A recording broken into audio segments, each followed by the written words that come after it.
เคสวัสดีครับอันนี้จากอาทิตย์ที่แล้วนะครับที่แนะนำเกี่ยวกับสถานที่ของสวนสัตว์แมลงสยามไปนะครับวันนี้ก็จะอันนี้พาเข้ามาดูในภายในของส่วนของพิพิธภัณฑ์นะครับ ก็ในส่วนพิพิธภัณฑ์ตรงนี้นี่ก็จะเป็นตัวคอลเลกชันที่ไล่ฟังไว้ก็คือเป็นตัวอย่างแมลงที่เก็บสะสมมาประมาณ35 ปีแล้วนะครับตัวอย่างแมลงในนี้ก็คือจัดเรียงเป็นหมวดหมู่ให้นั่นเองครับตามหลักทางวิชาการนะครับจริงๆเราเรียนเป็นหมวดหมู่จะเริ่มจากอยู่ทางด้านขวาตรงนี้อันนี้จะเป็นตัวภาพรวมหลักๆนะครับถ้าได้มาเห็นด้านในนะครับก็จริงแล้วตัวแมลงเนี่ยไม่มีอะไรมันเป็นสิ่งมีชีวิตประเภทหนึ่งอยู่ในกลุ่มของ Animal Kingdom นะฮะแล้วก็แมลงเนี่ยมันย่อยมาอยู่ในคลาสที่เรียกว่า Hexapoda Hexa แปลว่า6นะฮะแล้วก็ Poda แปลว่าขานะครับก็คือสิ่งมีชีวิตที่มันมี6ขานั่นเองนะฮะหรือว่าอีกชื่อนึงเราเรียกว่า Insecta นั่นเองนะครับอันนี้นะฮะแล้วก็ในทั้งหมดเนี่ยเราแบ่งย่อยลงไปได้อีกถึงประมาณ31 Family ถึง33 Family แล้วแต่ตำราวิชาการแต่ละโซนกันที่เขาแยกจำแนกกันนะครับแต่ของเราเนี่ยเราแบ่งได้ถึง31 Family นั่นเองนะฮะก็จะแบ่งเป็นโซนเป็นกลุ่มย่อยๆลงไปนั่นเองซึ่งในแต่ละแฟมเราก็ไปดูแค่ว่าหน้าตากับวิธีการดำรงชีวิตกับรูปร่างของเขาเนี่ยมันจะคล้ายๆกันนะครับมันก็เป็นวิธีการจำแนกแยกย่อยลงไปในแต่ละแฟมนั่นเองนะฮะแล้วก็เจ้าตัวแมลงจริงๆเนี่ยนะฮะที่เราเห็นเนี่ยนี่คือตัวแมลงเนี่ยคือแมลงทั้งหมดเลยเนี่ยนะฮะมันมีเยอะมากเลยนะครับตอนนี้นะฮะจริงๆมันตอนนี้เขาบอกว่ามีการพบเนี่ยแมลงเนี่ยได้ถึง1 ล้านแบบเลยนะฮะล้านชนิดเลยทีเดียวนะฮะที่มันไม่เหมือนกันนะฮะแล้วก็ตัวแมลงจริงที่เรารู้จักกันจริงๆมันก็จะมีอยู่ไม่เยอะหรอกไม่กี่ตัวเท่านั้นเองแหละครับมันจะมีตัวแปลกๆที่เราอาจจะไม่เคยเห็นกันนะฮะแล้วก็หลักๆที่เราเห็นกันบ่อยๆก็ยุงมดแมลงสาบบ้างผีเสื้อบ้างนะฮะด้วงกว่างบ้างตั๊กแตนบ้างนะครับซึ่งมันก็เป็นเพียงส่วนหนึ่งเท่านั้นของแมลงที่มีอยู่บนโลกนี้นั่นเองนะฮะแมลงเนี่ยถ้าจะว่าจริงๆแล้วมันก็มีทั้งประโยชน์นะครับแล้วก็มีทั้งโทษด้วยนะฮะประโยชน์ที่มีเยอะแยะมากมายเลยนะครับเป็นตัวสร้างสมดุลให้ธรรมชาตินะครับเป็นตัวควบคุมวัชพืชบ้างเป็นตัวควบคุมศาสตร์บ้างเป็นตัวอะไรมากเป็นตัวผสมดอกไม้เกสรบ้างนะฮะหรือว่าตัวมีประโยชน์แบบช่วยในการรักษาหรือว่าช่วยอะไรเงี้ยอีกเยอะแยะมากมายนะครับแล้วมันก็มีอีกส่วนหนึ่งที่มันเป็นโทษกับเรานะฮะมีทั้งเป็นโทษกับมนุษย์เราโทษกับสัตว์บ้างนะฮะเป็นโรคต่างๆบ้างรวมไปถึงเป็นโทษให้กับต้นไม้หรือว่าพืชต่างๆอย่างเช่นบางทีมันเยอะเกินเงี้ยมันก็อาจจะเป็นศัตรูพืชได้นะครับอย่างกลุ่มที่กินใบไม้บ้างนะฮะหรือว่ากัดกินต้นไม้เจาะลำต้นบ้างนะฮะอันนั้นก็จะเป็นเจาะลึกกันลงไปในเรื่องของโทษของแมลงนั่นเองนะครับซึ่งมันก็จะมีตรงนี้มันจะมีเรียนสอนอยู่ในภาควิชากีตานะครับของคณะเกษตรนั่นเองนะครับซึ่งมันแยกย่อยไปแต่ละมหาลัยนั่นเองนะครับนะฮะทีนี้กลับมาว่าในเรื่องของตัวแมลงเนี่ยนะอย่างตู้แรกตู้นี้อันนี้ที่เราจัดแสดงให้ดูเนี่ยนี่ง่ายๆเลยนี่คือสัดส่วนของแมลงที่ว่ากัน1 ล้านชนิดเนี่ยเราก็แบ่งด้วงไปถึง 38% เลยทีเดียวนะฮะ380,000 ชนิดนะฮะด้วงที่มีความหลากหลายในสายพันธุ์สูงที่สุดเลยนะฮะแล้วมันก็จะมีตัวที่สวยงามหายากหลายตัวเหมือนกันนะฮะอย่างเฮอร์คิวลิสกวางช้างนะฮะตัวลายแอดใช่ไหมครับนะฮะกวางสามเขาของบ้านเราเนี่ยนะฮะจากจันทบุรีนะครับนี่เป็นกลุ่มของด้วงนั่นก็คือโคเลอปเตอร่านั่นเองนะฮะรองกันไปอันดับ2ก็จะเป็นพวกผีเสื้อนะฮะผีเสื้อคือเลปดอปเตอร่าเนี่ยมีทั้งผีเสื้อกลางวันแล้วก็ผีเสื้อกลางคืนนะฮะวนกันไปนะครับอันนี้เป็นกลุ่มของผึ้งต่อแตนนะฮะแล้วก็มดด้วยไฮเมนอปเตอร่าเนี่ยนะฮะมีพวกตัวต่อด้วยตัวใหญ่นะครับนะฮะเป็นตัวเลขที่เห็นจริงๆมันคือสัดส่วนของแมลงที่ถ้าเข้ามาก็จะได้เรียนรู้กันนะครับว่าแมลงมันมีความหลากหลายมันค่อนข้างเยอะมากนะฮะอย่างนี้ก็จะเป็นยุงตั๊กแตนต่างๆจักรจั่นต่างๆนะครับแมลงปอแล้วก็แมลงอื่นๆนั่นเองนะครับอันนี้ก็จะเป็นเรื่องของตัวแมลงนะครับแล้วก็ถ้าเกิดว่าเมื่อกี้ที่พูดถึงทางด้านนี้ถ้าเกิดว่าได้ชมนะครับมันก็จะเป็นเรื่องของการแยกย่อยในเรื่องของคลาสของเขานะฮะว่ามันมีอะไรบ้างย่อยลงไปว่าเป็นแฟมิลี่อะไรบ้างนะครับมีทั้งแมลง2 ง่าม3 ง่ามตั๊กแตนบ้างมวลบ้างแมลงสาบบ้างนะครับผีเสื้อด้วงอะไรเงี้ยนะครับอันนี้ในหลักของวิชาการที่เราในที่นี้ที่เราทำมาเพื่อจะเจาะลึกลงไปเนี่ยก็สำหรับในระดับของอุดมศึกษาครับที่ไล่เข้ามาเพื่อใช้ในการเรียนรู้ได้นั่นเองนะครับว่าอย่างเช่นชาร์ตนี้เลยที่เราดูอยู่ที่ผนังด้านนี้นะฮะอันนี้ก็คือระดับของมหาวิทยาลัยเรียนนะฮะว่าจริงๆแล้วเข้าไปเนี่ยเราเรียนอะไรกันบ้างในระดับมหาวิทยาลัยเพื่อใช้ต่อไปในอนาคตนั่นเองนะครับอันนี้ก็จะเป็นเรื่องของแมลงเนี่ยมันคืออะไรนะฮะทีนี้กว่าจะมาทำเป็นตัวพิพิธภัณฑ์อย่างนี้ได้เนี่ยจริงๆก็ อย่างที่ว่าตัวแมลงคอลเลคชันพวกนี้30 กว่าปีนะครับ35 ปีมันตอนแรกเก็บจริงๆมันไม่ได้มาอยู่ในหีบสวยงามแบบนี้นะครับมันจะเก็บเป็นตัวเป็นกล่องเป็นซองเล็กๆอะไรเงี้ยเพราะว่าเพื่อความสะดวกในการเก็บรักษานะฮะทีนี้พอเวลาเราจะนำมาจัดแสดงจริงพวกนี้จริงๆเราต้องมีการนำมาเซตท่าทางเขานะฮะเซตอกท่าทางจัดท่าทางตัวแมลงทุกตัวเลยนะฮะพอเสร็จอบให้แห้งนะฮะเพื่อให้เขาคงสภาพหน้าตาอย่างที่เราเห็นเนี่ยนะฮะจากนั้นก็ถึงนำไปปักนะฮะลงไปในหีบที่เราเก็บสะสมแมลงทั้งหลายนั่นเองนะครับผมพวกนี้อันนี้ก็จะเป็นเรื่องที่เราทำเป็นเรื่องของวงจรชีวิตนะฮะอย่างว่าอันนี้เป็นวงจรชีวิตลูกกวางนะฮะนั้นเป็นตั๊กแตนนะฮะอันนั้นเป็นแมลงทับเนี่ยนะครับอันนี้ก็จะเป็นวิธีการนำมากว่าจะนำมาจัดแสดงในพิพิธภัณฑ์ได้ซึ่งจริงๆถ้าเราสังเกตเข้าไปในแต่ละหีบก็เราก็จะต้องเรียงหมวดหมู่เข้าไปนะฮะอย่าง2 ตู้บนนู้นอันนี้ก็จะเป็นแยกย่อยลงไปอีกนะฮะในส่วนของด้วงเนี่ยเพราะมันเป็นวงอะไรบ้างนะฮะวงนี่มันจะเป็นย่อยลงไปใน Family อีกนะฮะอย่างตู้นู้นนะฮะมันก็จะแยกย่อยลงไปอีกว่าแบ่งเป็นอะไรบ้างก็ต้องใช้หลักของทางวิชาการนำมาช่วยในการจัดแสดงนั่นเองนะครับอันนั้นก็จะเป็นวงของตั๊กแตนนะฮะของออทอปทาร่าอย่างนู้นนะฮะนี่จะเป็นตัวคอลเลกชันนั่นเองครับจริงๆในคอลเลกชันเรามีให้ดูก็เยอะกว่านี้อีกนะครับนี่ก็จะเป็นส่วนหนึ่งในห้องนึงนะฮะที่เรานำมาจัดแสดงให้ดูนะครับ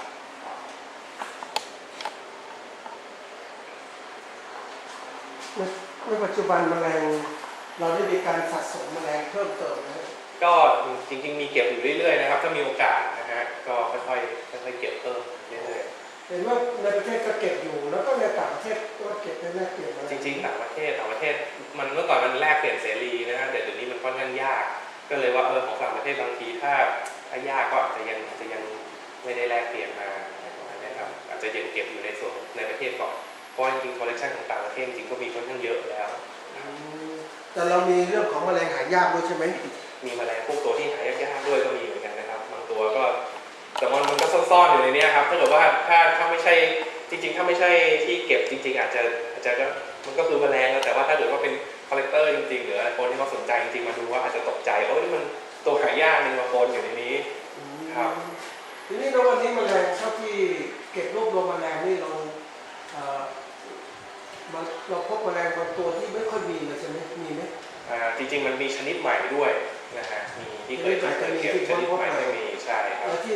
ไม่พบเลยก็มีใช่ไหมใช่ครับชนิดแบบบางตัวหายากมากก็มีเหมือนกันยากมากใช่ครับก็ไป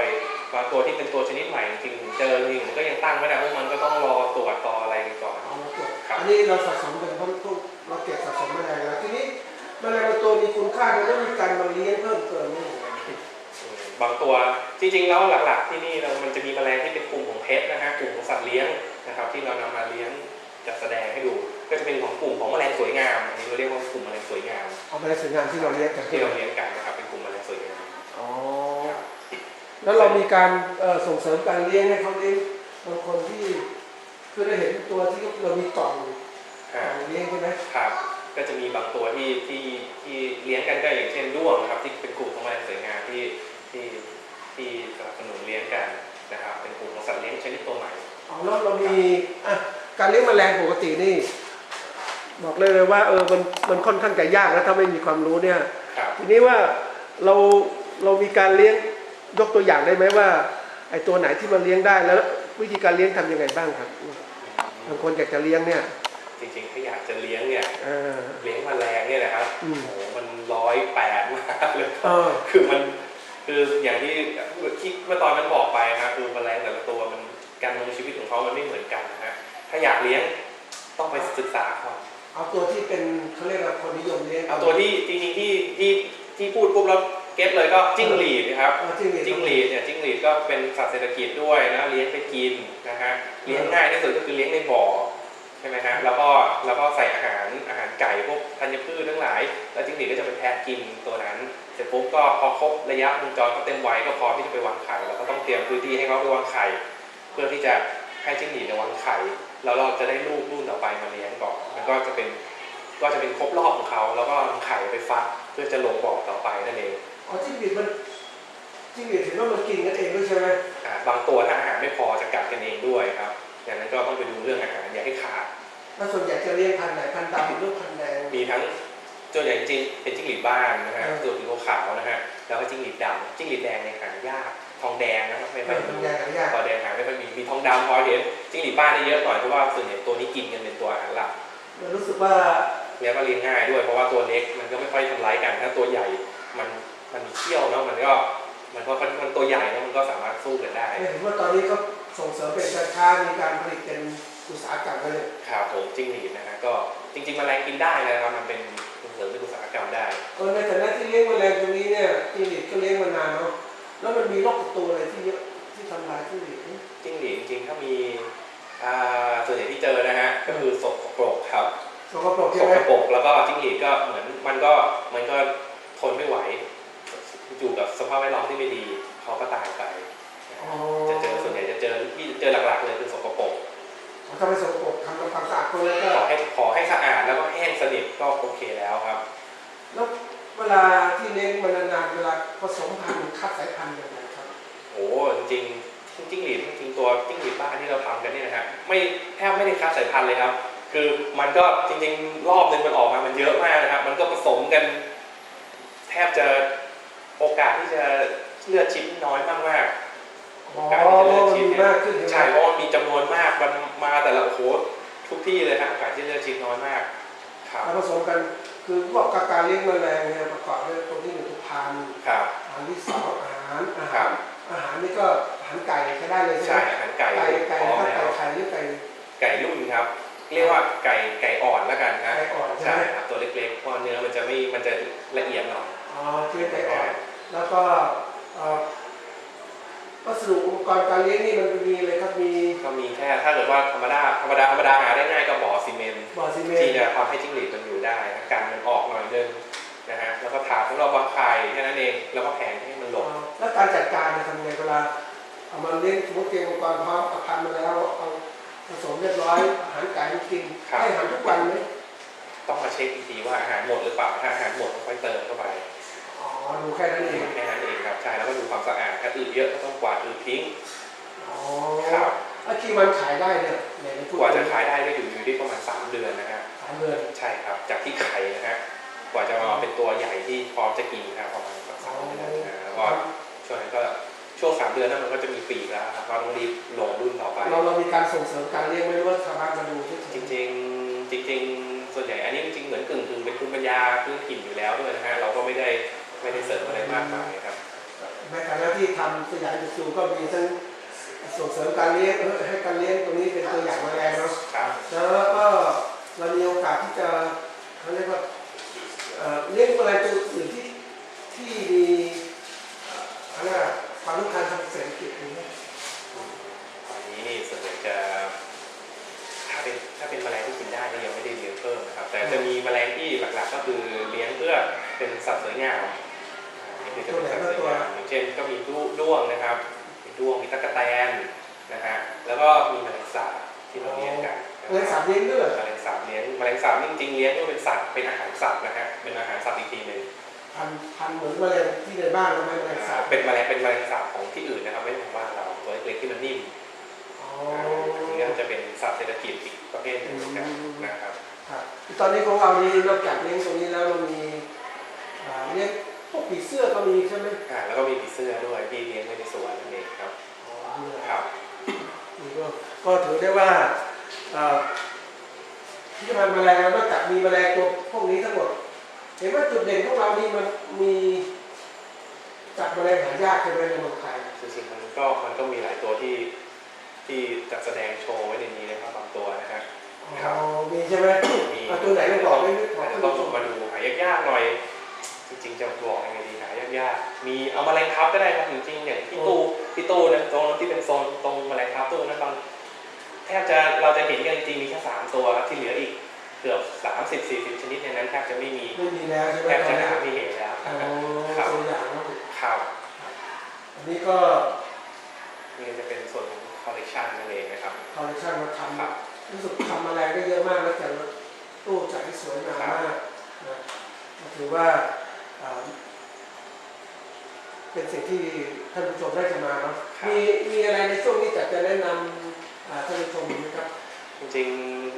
ตัวอย่างแมลงจริงถ้าเข้ามาชมจริงต้อง ใจเย็นๆค่อยๆดูครับเพราะว่ามันตัวมันเล็กแล้วมันก็เยอะไปหมดเลยครับบางทีถ้าเดินผ่านเลยมันจะไม่ได้เห็นดูดีของดีๆครับต้องใจเย็นๆค่อยๆดูเวลาเทคนิคดูแมลงต้องใจ ใจเย็น บางคนดูครับตัวสวยงามก็ไปแล้วไม่เคย บางทีดูรวมๆผ่านๆก็ผ่านไปเลยจริงๆแล้วมันต้องไปดูในรายละเอียดของเขาครับเพราะว่าพวกนี้รายละเอียดมันสวยนะครับ อ๋อน่าจะดูนะ นั่นคือการดูแมลง เทคนิคการดูแมลงต้องใจเย็นหน่อย ใช่ครับ มีอะไรอื่นจะฝากไว้ในตอนนี้ ตอนนี้ก็ เดี๋ยว